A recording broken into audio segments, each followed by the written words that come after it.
So I am here with Jamarc Taylor, and we're going to talk about the girl-dad relationship. So I was in the dentist's office and I observed Jamarc in the office talking to his daughter, and I was so impressed. I could kind of overhear they were talking about her, and there was a boy that came up, I think, and then, there was a plant next to them, and he was talking to her about the plant, potted, or how it was growing, or what kind of plant it was, and he just happened to glance up, and he was explaining to her about how the lighting was wired, and I noticed that the woman who was kind of sitting next to him was observing their interaction as well. And so I had this thought about how dads interact with their daughters and how dads pour into their daughters. And I just wanted to talk with Jamarc about his relationship with his daughter. And I was just really impressed. And so many Black men just get a bad rap about their relationships with their children and how they support their children. And he was a prime example to me of how that's not true. And I have quite a few men in my life who are fathers, and fathers of girls in particular, who are wonderful dads who braid hair and do doctor's visits and do, dental visits and PTA and soccer and tennis and ballet and all kinds of things. And so I just wanted to talk with Jamarc today about his relationship with his girls. So tell me a little bit of background about your situation with your daughters and their mothers and that looks. I got two daughters, Kaylin and Jordan. Kaylin is 16 and Jordan is 11. Kaylin's mother, named Shamisi, I met her in church. I first came to Georgia about 20 years ago. We was just good friends in church, and last part of like high school ish, like we didn't start dating until we got out of high school, but we was like good friends then. So when we started to date, I was getting ready. I think I came back from the Navy, and she was in the Army Reserves, and we was pretty good. We was young. We didn't have it all figured out in our heads, just we got along, made a baby, but at that particular time, it wasn't like I planned to have a baby. My mind wasn't even on that. I really didn't know like what I wanted to do yet with my life, because I was like 22, 23. And when she told me she was pregnant, it was like a chain reaction. It started on the inside and it came out, but it's like an explosion happened. Okay, my life got to mean something now. I got to do something now. And so I changed my life all the way around. Like when I knew she was coming, I prepared myself for her. So I enrolled in school and, got 2 or 3 jobs and did whatever I needed to do to make sure that, she came out, healthy and comfortable.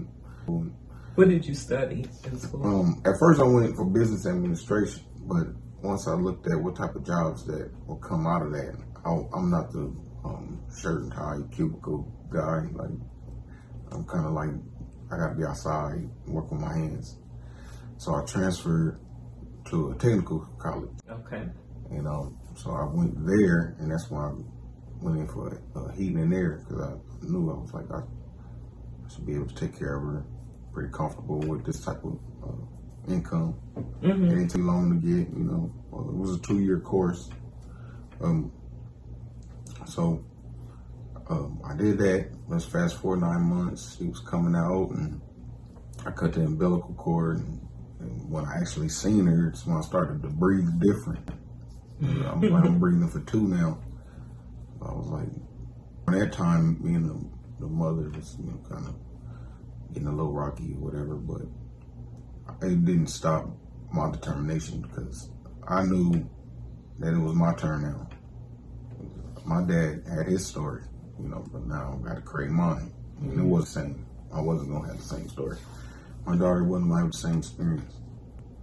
So since then, I've been trying to just, make sure I could take care of her and do my part and not put it all on, her. I thought it was very powerful how you made a conscious decision to change the story, to change the family dynamic and the narrative, and just decided, that you could change the history of your family. Well, not the history, but the future at least. So that spoke volumes to me, because I think a lot of times people don't have the foresight to, just don't have the understanding that they can do something different, that they can make something different happen. And, I think it speaks a lot to who you are, and to let other people know, men and women, that you can change the family dynamic for your future generations, It's just choice. You just have to, put the human, fleshly, emotional stuff aside and look at the bigger picture. I didn't meet my dad until I was 15. And I remember being like 5 or 6 or 7. I used to wonder what my dad was doing. Just little stuff. Mm-hmm.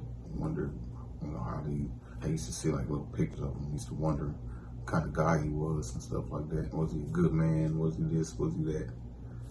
I don't want my daughter to have those thoughts. Mm-hmm. Mm-hmm. I'm like, I'm right here. Yeah. So even though I wasn't mentally ready or financially ready, I just said that's not going to be an excuse for me to not be a dad. Yeah. The time is still valuable. Yeah. And I met the needs. So let's fast forward to you having a new relationship and a second child. And well, me and Jordan's mom, we actually did date in high school. My last year out here, and I met her, and the crazy thing about it is because we was just good friends during that time. Mm-hmm. But I was I was dating Jordan's mom mm-hmm. at that time, mm-hmm.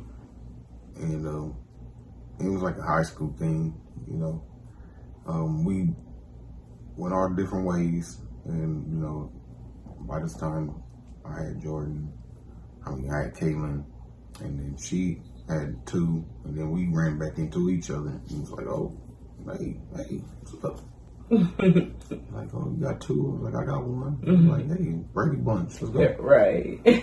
So, we kind of tried to pick up where we left off and stuff, through going through it and realizing, hey, what, I'm still immature in a lot of ways, but we're gonna make this happen. So I said, you know what? I would like, to tie our children together. Mm-hmm. I'd like to have another baby. I always looked at you like you were my first love. Mm-hmm. So I was like, okay. And she agreed. We had a baby. We had Jordan. And so Jordan is I've kind of planned for her. Yes. Asked for her. So it's not any difference of importance. They're both mine. Mm-hmm. But it's just I said, hey, I wanted her. She was planned. Yeah, she was planned. She gave me her, so it was like, thank you, So, and then we've been together for 15 years, and then we got married for 2, and then at the end, we ended up getting a divorce. So, in that, and I know you shared with me about how the dynamic, There's another issue, but one there were a couple of other issues but actually. what broke the straw or the back or whatever is after Shamisia passed, then I got custody of Caitlin, and being that they had a rocky history, the mothers. Okay. And I take responsibility of it too. It's not like I was going back and forth like cheating, but I probably didn't make the right choices in like parenting decisions, or the blended family. Maybe it's a delicate line with two mothers because their moms right run the show pretty much. They got the kids and the law behind them and everything else. So you got those extremes. Sometimes you feel like you're in the middle. So it's like a special patience that you develop because you want to make sure you do everything in your power to keep the kids. That was my focus, was keeping them with me and together. So I had to, play a little dance game. Yeah. Be nice, be nice. Everybody be nice. But there was some lessons I had to learn that I might have been nice when I shouldn't have, or might have been not nice when I should have been nice.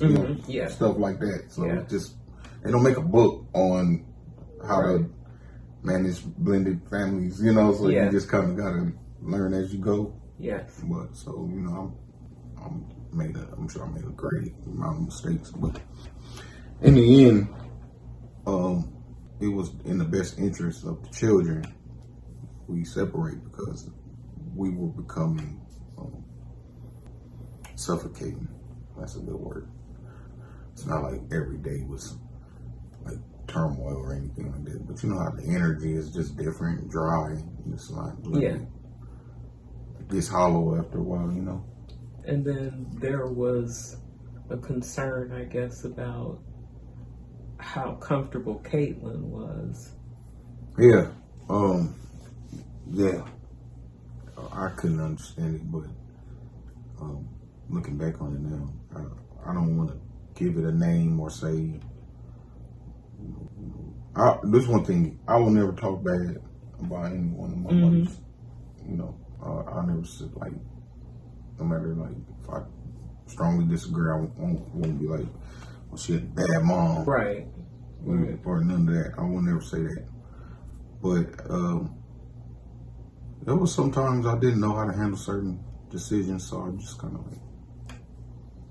But when I felt like not necessarily my daughter was being attacked, was singled out, I felt like I had to like protect her, and I felt like there was times where she might have felt like I wasn't protecting her because I worked 12 hours, 6 days. You know how the movie business goes. It get a little crazy sometimes. We both work in film, so we understand how the schedule can be so demanding. So I'm gone more than I'm home, pretty much. Yeah. When I am there, it's like everybody's acting orderly. It seems like it's okay, but I'm noticing little subtle differences. Like she's withdrawn, she's staying in the room, she's not coming out. When I do talk to her, she's dry, and I was like, I didn't have you over here to make you feel like, I just didn't see this not working. I didn't see it not working. And then, of course, there was also the issue that her biological mom passed. And then, there was that part too. Yeah, the mourning and, having to get counseling and doing all that good stuff. And then, life goes on, so we try to, move on. But I was trying to explain to, my wife, listen, you got to pace this a little bit. You can't just go full throttle. She's not on the same track as the other girls. And you're like, well, you got to be on the same track. Well, it's not going to happen overnight. And I think the fact that you were so aware that she needed counseling, and a lot of times that doesn't happen for us, and particularly Black men tend not to be big believers in counseling. And that's something else. I can't keep passing generational foolishness and I call it generational foolishness because, like, I probably would have made better choices if I got counseling when I was growing up for some of the stuff I had to go through. But I commend you for acknowledging that. I wish, and I see the trend changing where Black men are becoming more open to counseling. And, it's just a way for somebody who is impartial to be able to help you see your situation. We was taught things that go against human nature. We was taught to keep our emotions in and just deal with it.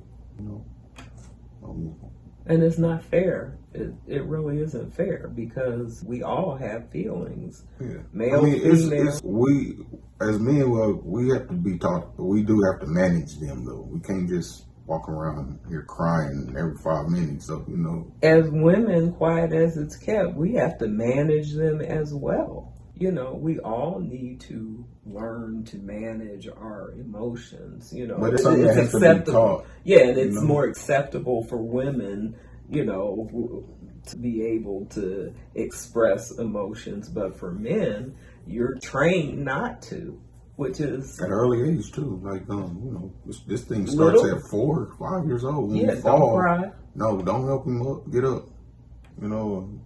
You get pushed in the pool, and hey, you either drown or you're gonna learn. Right.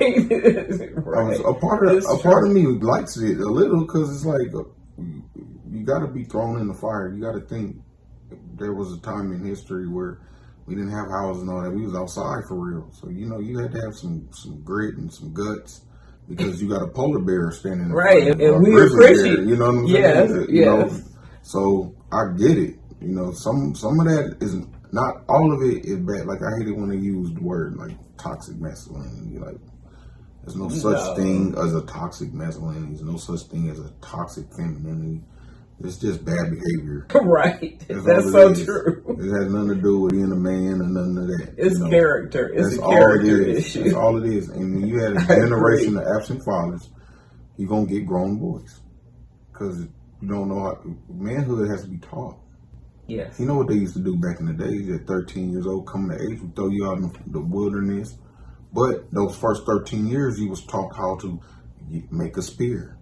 You was taught how to fish. You was taught how to where to stab the bear. Now you get 13, you get thrown out there, trial and error. Now you have to come back.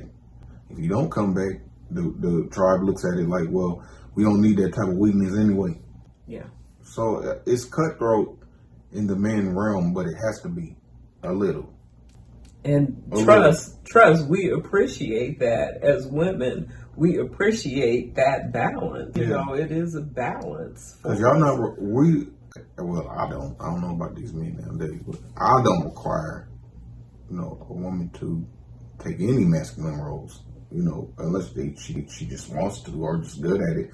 Like, if you like working with your hands, you like being sweaty, you like being outside, I'm not going to tell you not to.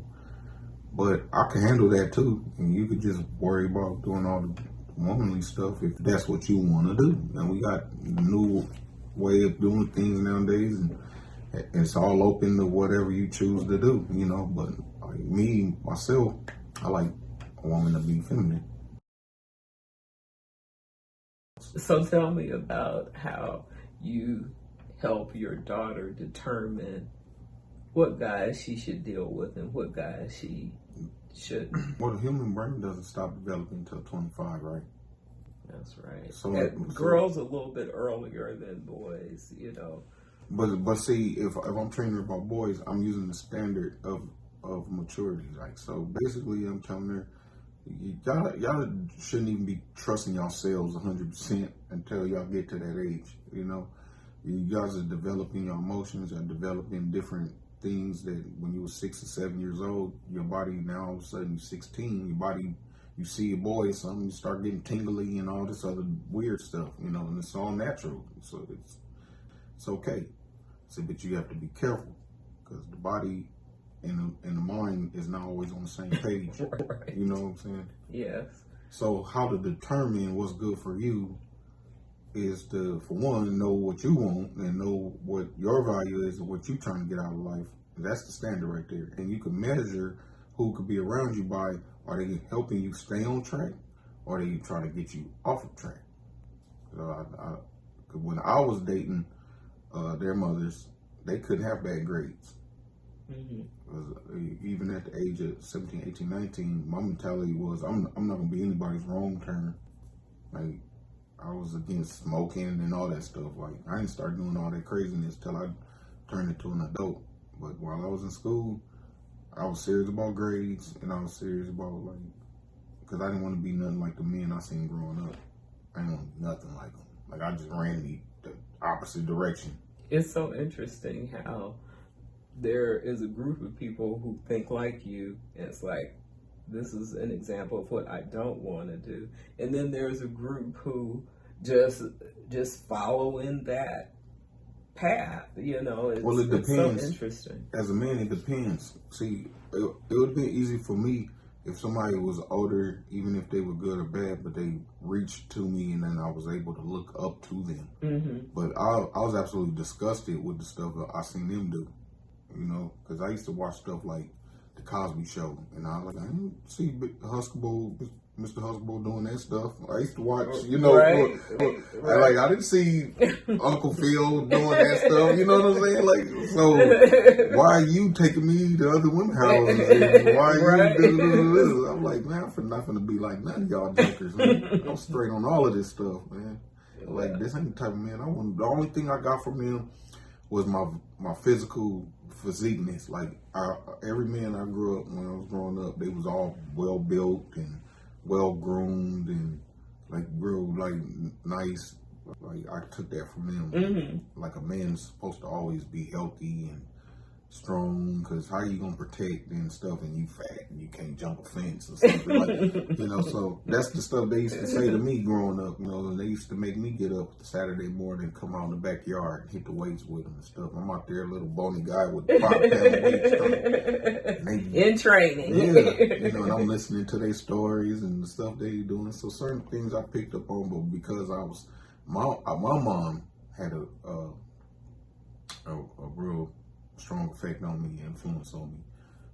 We was really tight, and I think that's what really curved me from being like them a little bit, because I like, even though he was like, you know, a manly man, I knew he was hurting my mom. So that was right. That was bothering me. So obviously, your relationship with your mother colored how you relate to women. Yeah, but it was topsy-turvy, though, because she couldn't give me the strength side. Right, but she did at least, but you got it, but you also got the sensitivity side, and you had an appreciation for her. So Major. So that made you more sensitive to women, I guess, in general. You know, we always talk about, I know among my friends and the women I know say, you know, you can always judge a man by his relationship with his mother. That will tell you so much. And it's true. And, you know, you're I right. love my mom. I do for her. And her a good son. She used to call me her Trojan when I was little. I used to stand and guard her. Oh, wow. My mom was a beautiful woman, beautiful chocolate woman, well shapely and stuff. When I was growing up, I used to get irritated because all the men I would wait for it. Like, when we walked, I would turn around. I knew he was going to turn around. Right. You know what I mean? So, I'm giving him that look like, you looking at my Don't mom. even think about it. Yeah, get away from my mom. Sucker.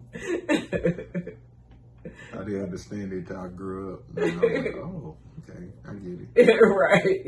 You got it then. Quiet as it's kept. You got it then as well. So, yeah. That's good. That's good. Yeah, I felt so good when I saw you and just saw, you know, the whole interaction, and Thank you. Appreciate it. Yeah, you know, and all relationships aren't easy. All situations aren't always easy, but within that, I won't let it choose what type of dad I'm going to be. Whether we get along or not. Like, my kids love me. I'm their hero. So I'm sure you are. as long as I achieve that, like I'm good, and I go to bed at night. Yeah. The one thing that both my daughters know when it comes to me is that I will do anything, any means necessary for them, for their safety, for their comfort, for everything. When I seen that my daughter was suffering in silence, I body slammed my life again. I was like, we out of here. We're doing something different. Yeah. You know, they're not gonna grow up if I can help it. They're not gonna grow up looking like they was always, especially Caitlin, like she was always alone. Yeah. Yeah. You know, So tell me about the difference, because Jordan's 11 and Caitlin is 16. Is that right? So just about the difference in how you interact with them. I'm gearing Caitlin for adulthood, so I treat her and act as if she's, like an adult. We have, like, this is college year. She always been a do-it-yourself, headstrong, Independent. little cookie. Mm-hmm. And she get a lot of that from her mom. Her mom was a hell of a mother. Like, both of my mothers are hell of a mothers. I just want to make that a record. But Missy, she just mother all on her. Like, she didn't even care about herself. Like, she cared about herself, but it was them First. everything. Yes. And like I just be like, every time I come pick up my daughter and stuff, she always dressed to the T. Always just all the support I was giving, she did well by it. I have nothing negative or bad to say about how she raised her and everything. I mean, like Missy did her thing with Caitlin. Yeah. Straight up, she did her thing, and she was headstrong. I don't need you for nothing.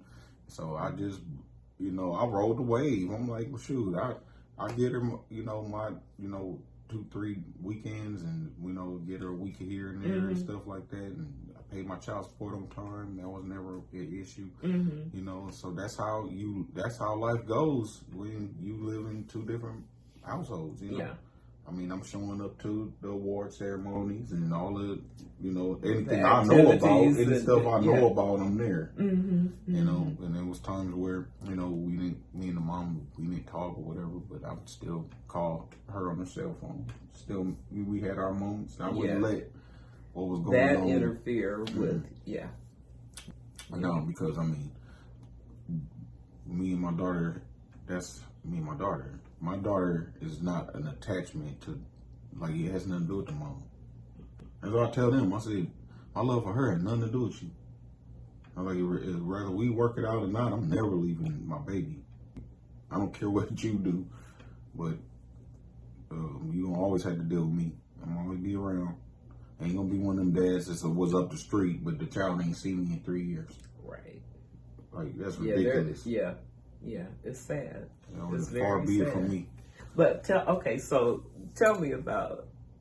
us about what you said, how you tell Caitlin to determine which boy is good for her or not. Because he got to have some stuff going on. Yeah, but there was a very specific way you described that to me. I'm trying to remember. It had to do with who you see all the time and who you don't see. Who's out there. Oh, yeah, right. When about exclusive, like, okay, basically, the boys that's doing stuff, you don't see them. They always studying. They somewhere on a team or in a league or a job or something. I said, but if you see the kid that's always available, always got time for you, I said, that's the one to stay away from. I said, because he not looking for his future. He not looking to better himself. All he focused on is being around you. And then y'all two together, which barely, your brain ain't even finished developing. Y'all ain't gonna do nothing but get each other in trouble. Y'all gonna cut your legs off before y'all even start running. And then another thing too, you want somebody that care about what you trying to do. if you got a show or a job or something, and you don't got, he'll always be understanding. If he upset with you because you have to go and do a volunteer work or something that's gonna make you look better or push you forward, that's a flag.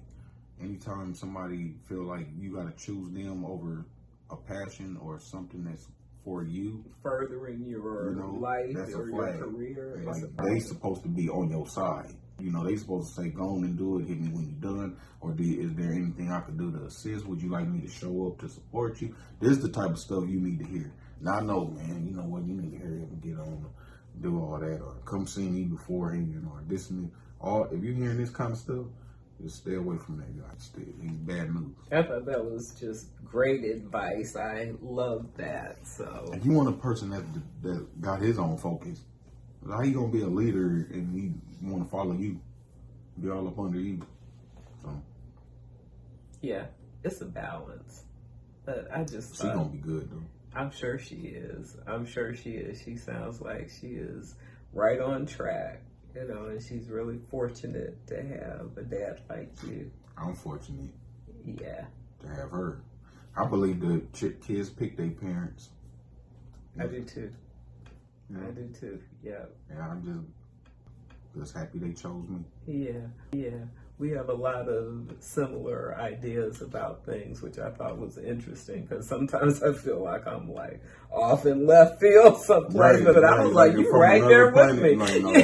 So that was good. Yeah. Well, thank you so much for your time and your thoughts and sharing your experience.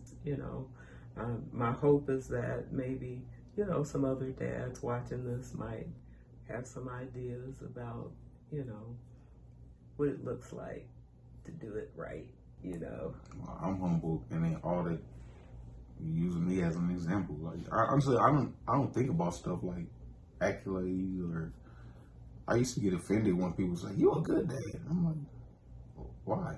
What makes me good or bad? Like, I'm just a dad. Nobody says that to the white boy or the white man or the Mexican. Nobody says that because they expect it to take care of their kids. Right. And it's a spectacle when I'm doing it. So I used to get offended, but it is offensive because, and that's that was my point too, because I know so many good dads, and it's not to say that there aren't those out there trying to be a dad. That's how I look at it. Like, what? Right. Get away from me. Look, thank you. Right. But, yeah. Appreciate the compliment you was trying to do. Yeah. Well, thank you so much. Thank you. So we'll come to an end here, and thank you for watching, and hopefully you'll like us, and I don't know, we have more to come. So thanks a lot. See you next time.